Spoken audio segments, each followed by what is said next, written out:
Hello, ladies and gentlemen, boys and girls, people of all ages, sexualities, and identities, and welcome back to another Doctor Who review.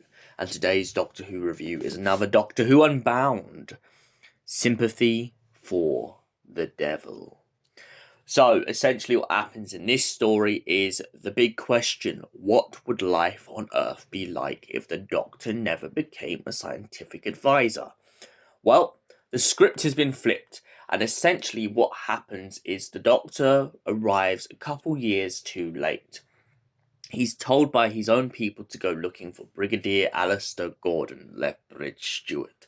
And when he goes looking for him, he finds him to be a pub landlord and a disgraced army soldier who seems to be spending his days away just drinking and doing all sorts to kind of live that peaceful life. But, of course, with the Doctor now back on his doorstep, trouble inevitably turns up, and a plane crashes on a hillside by a Tibetan monk temple.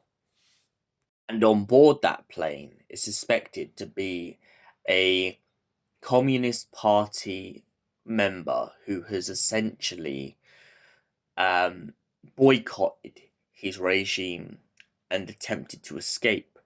But he has also seemed to be putting the pilot's life in danger and pointing a gun at the back of his head. Why does he want the pilot dead? Why is he doing all of this? Well, that is what the Doctor and the Brigadier aim to find out. But of course, like with all these incidents, Unit turns up and decides to intervene. When the Brigadier has a conversation with the Chief General, he ends up in a bit of with the Sergeant, he ends up in a bit of a tiff. Both of them on bad blood because Brigadier feels like Unit betrayed him and let him down, and the fact that he lost people like Mike Yates and Sergeant Benton, Brigadier will never live down with Unit. The General/Sergeant mocks the Brigadier, pointing out that he doesn't believe in anything that happened, from spheres to the underground, the Yetis, to the Silurians and the dinosaurs and even the Loch Ness monster. He doesn't believe in any of this, Sergeant, but the Doctor has a go at the Sergeant and says if he said it happened, and essentially the group end up in a bit of a tiff. Meanwhile, they're still looking for this mysterious individual. Later on down the story, this individual is revealed to be the Master, played by the brilliant Mark Gatiss. And Mark's iteration of the Master essentially starts taking people out after what seems like he must have regenerated in the beginning of this story, because one of the characters' girlfriends named Ling points out that when her and her boyfriend went looking for this individual, they came across him, but he seemed to have changed face. We then find out that the monks have been praying in the monastery in hopes to stop a parasite from taking over the minds of every individual in the world. Master, of course, wants this parasite to take over the world and have great destruction, and so he decides to shoot one of the monks. He also shoots the abbot in the process, but luckily the abbot survives the gunshot wound. The Doctor and the Brigadier and the Sergeant then come up with a solution to the problem, which is to trick the Master into believing he will get the Doctor's TARDIS as the Master is stuck on Earth. After that, they must destroy the parasite by pretty much putting it in the crosshairs of a nuclear explosion zone. The one consistent theme throughout the whole of this story is the fact that the world seems to be moving on a different wavelength. Essentially, the Chinese at one point in the beginning of this story have been convinced by the Master to start trying to take over the world. He has given them all the power and all the resources and everything to conquer every part of the world. But little do they realize that once they've accomplished this, the parasite that the Master was going for would kill them in turn.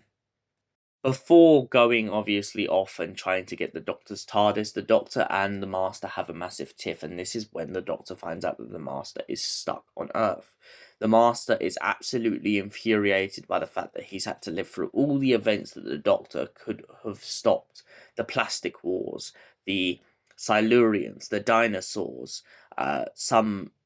most probably a sea devil incident by the sounds of it in Mongolia.